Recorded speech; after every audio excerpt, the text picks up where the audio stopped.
All right, let's talk about exponential functions and their graphs. So 6.1, we talked about the functions themselves, how to work with them, how to solve them, how to do all of those kinds of things with them. So now we're going to look at their graphs specifically. Now, an exponential graph has two basic ideas, two main um, parent function ideas. And the one on the left here is if I have exponential growth. Okay? If I have exponential decay, my function looks like the graph on the right. And so we have these really cool looking curve functions, and they only curve up. They never come back down. We don't have to worry about them changing direction or doing anything like that. They just exist. Okay, so for most of these, the domain is negative infinity to infinity. Actually, for all of these, that is the domain. The range is going to be from the asymptote up or down, depending on your a value. Okay? If the value out front is positive, then it's going to be facing up. If it's negative, it's going to be facing down. Now, we don't work a lot with the negative ones, but just know that they exist. It could happen. And if it doesn't, no big deal. Okay, they are increasing or decreasing depending on the value. The y-intercept is 0 and a, which is pretty standard. And if a is negative, it's still 0a. It's just on the negative area. Now, all of those transformations that we've been using on all of our graphs can still apply to an exponential function. The difference is here, we are actually going to use those c values that we have kind of talked about and glossed over, and we're going to actually use them here to come up with a slightly different result. Now, the way that a c value works is like an a value, but in the horizontal direction. So at the same way that the a value stretches things or thins them out or flips them over, the c value does the same thing. But since it's inside with that x value, we also have to take into account that it does it the opposite direction. So a c value of 2 is actually going to make it skinnier. A c value of 1/3 is actually going to make it fatter. If you have a negative c value, it's actually going to flip it around horizontally. And in this graph, that actually makes a difference. It actually changes the whole direction of the graph. It turns growth into decay and decay into growth. So having that negative there is actually pretty impactful, and we have to be really careful of it. Okay. The only other thing that I need to point out with regards to the c value is notice right here that it's factored out. If you have a c value, do not give the h value until you factor out the c.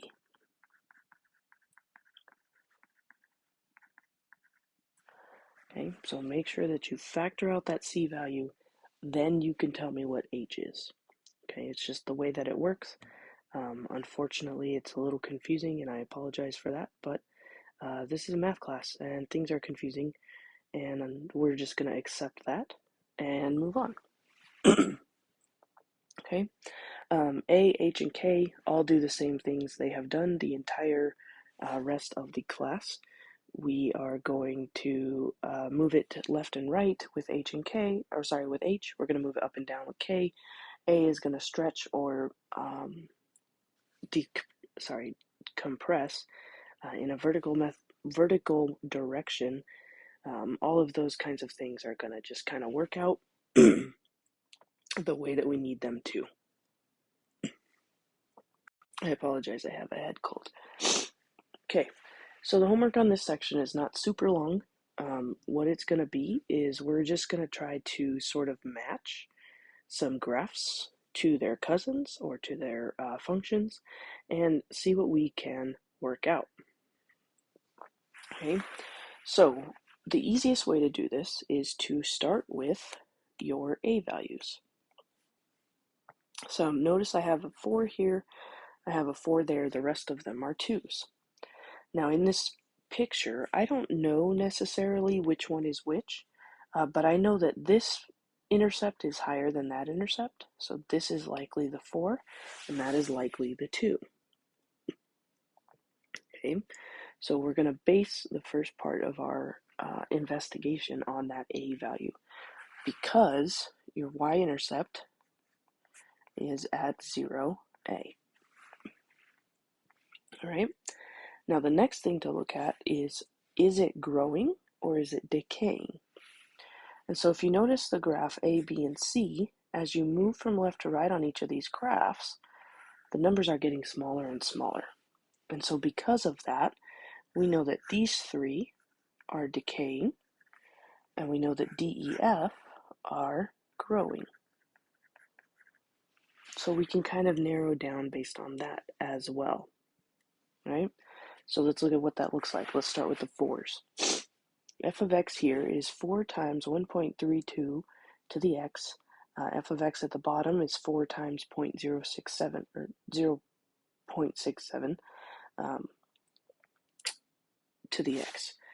So this graph is growth, this graph is decay, and because we know that, we can pretty easily determine which one is C and which one is D. So because this is growth, it has to be graph D. Because this one is decay, it has to be graph C. Okay, so let's look at the B value for the rest of the graphs. Start at the top, 1.61. It's bigger than 1, so it's going to be a growth. 0.9, smaller than 1, so it's decay. 0.67, that's going to be decay. 1.32 is going to be growth. Now, that gives us a starting point. Not maybe necessarily the easiest starting point, but it gives us a starting point, and that is a good thing. Okay, so I have 2 options for growth. That means that E and F are one of those growth functions. Okay, I have 2 options left over for decay, so either A or B is one of those 2. And then we just kind of go around and investigate and figure out how can I tell the difference between the 2. So let's start with the growth side. Once I leave the intercept, notice how E shoots up really fast, and F is growing, it's just not growing as quickly.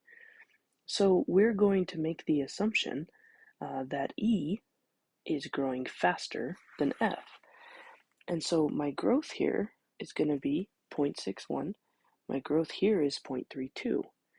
And so if we assume that it's going to grow faster based on a bigger number, then this one has to be E, and this one has to be F. Okay, it's a healthy assumption, and we can make that assumption because remember that B is 1 plus our growth rate. Okay, now where this gets a little bit tricky is when we start talking about decay.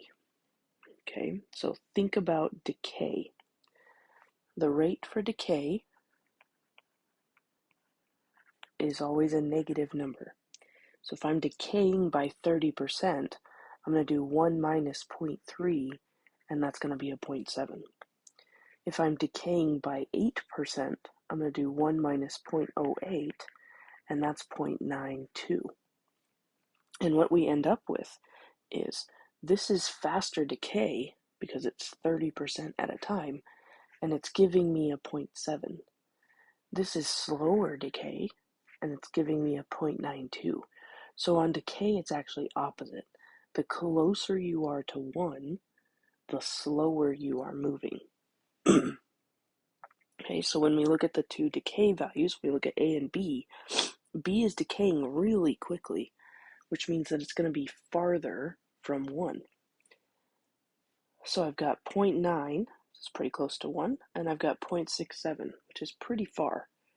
So farther from 1 is going to be B, closer to 1 is going to be A. So it's decaying at a slower rate because that number is closer to 1. Okay, and that same idea can be applied to growth as well.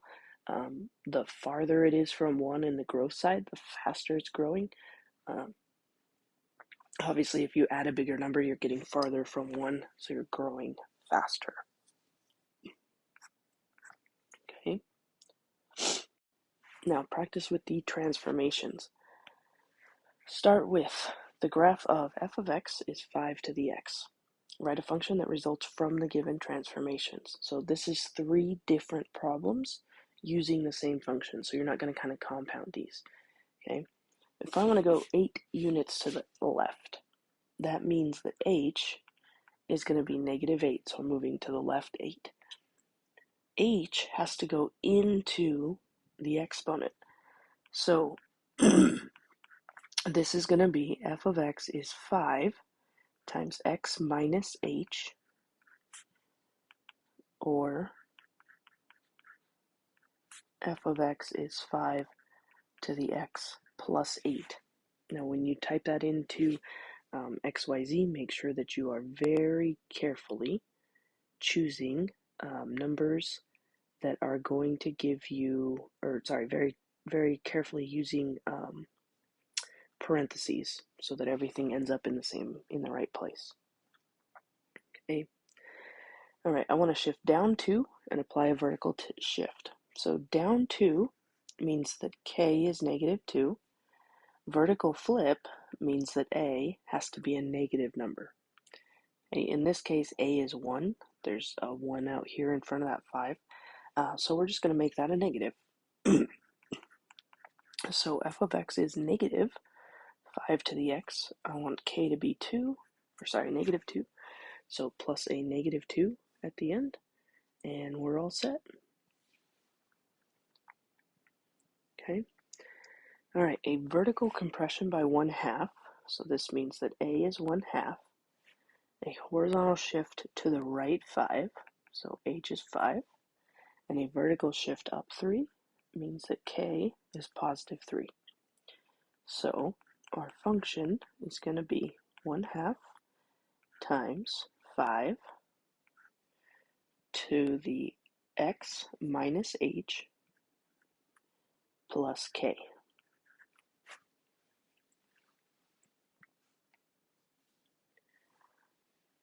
Okay. Now the next two I want to look at, domain range and end behavior.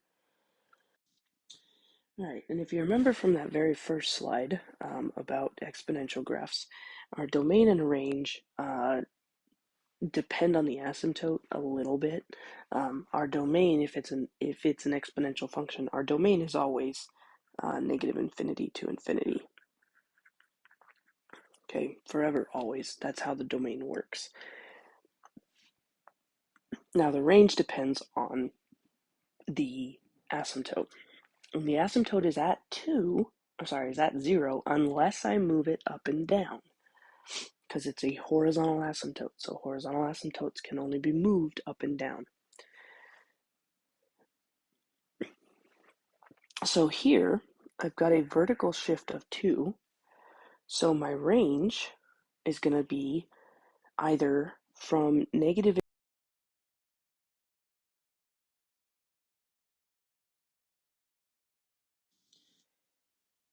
So depending on how that function is facing. So if a is positive, it's going to be from 2 to infinity. If a is negative, it's going to be from -infinity to 2.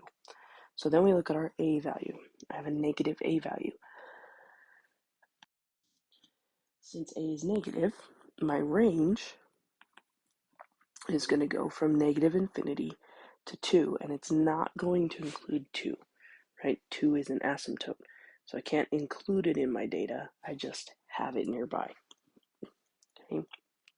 Now the end behavior. What that means for this graph is I've got an asymptote at -2. I'm sorry, I have an asymptote at +2. Drew that backwards.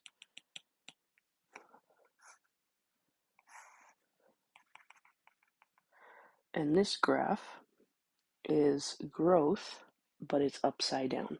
So growth is typically this direction, but this is upside down, so it's actually going to do something more like that. Now this is just a really rough sketch. That's probably not exactly how it looks, and that's okay. I'm just trying to get a general picture. Okay, so for end behavior, as x approaches positive infinity, okay, so as we move further and further this direction, notice that this function is going to keep going down and down and down and down and down. So this function is going to approach negative infinity. Okay. As we look the other direction, so as we move out this way, notice that this graph kind of hits that asymptote and then just sort of flattens out. And so it doesn't matter how far we go, it's never going to cross that asymptote. And so as x approaches negative infinity, so as we move to the left, this function is going to approach positive 2. Because it can't go to infinity, it has to hit that asymptote and stop. And so it's not going to ever touch 2, but it's going to approach 2. It's going to get really, really, really indistinguishably close. Okay. All right, so same idea with the next one. Let's see if we can talk about domain, range, and end behavior here. All right, domain is an easy one. Domain is always negative infinity to positive infinity if we are looking at an exponential function. And we have an exponential here. Okay, range is going to depend on, is it shifted, and is A positive or negative. So K is negative 7, which means it's moved down 7. So my asymptote now, my horizontal asymptote, is at y equals 7. So I've got an asymptote at positive 7. I'm sorry, negative 7. Said that wrong. Okay, now look at the A value. And we don't really care what it is, we just care that is it positive or is it negative. Okay, in this case, this is 3/4. It's a positive number. So my range, that means that this graph is facing this way with an asymptote at negative 7. So my range is going to be from negative 7 to positive infinity. Okay. End behavior, same idea. As x approaches positive infinity, so as we move to the left, I'll put a axes in here for you. I don't know where they are, something like that. Okay. So as we move to the left, and as we move to the right, that's our end behavior. So as x approaches positive infinity, meaning that x is moving to the right. So as we go to the right, see how this graph is just shooting? It's continually getting bigger and bigger and bigger. That means that this function is going to approach positive infinity. Okay.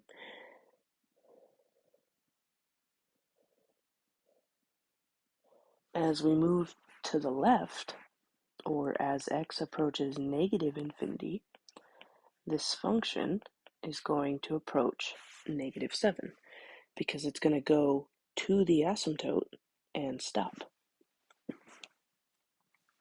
Okay, so we didn't do quite as detailed of a lesson into 6.2 as we do with other functions. I know that chapter 6 is a lot, and you should buckle down and be ready for chapter 6. So we don't go quite as in-depth on the graphs in chapter 6, but we do definitely look at them, we talk about them, we kind of look at some of the big picture stuff, and then we sort of just move on. Okay, so we're not going to do too intense of work with exponential graphs, but you do need to kind of know some of the basics, know what they look like, have a general idea of their pictures. Okay.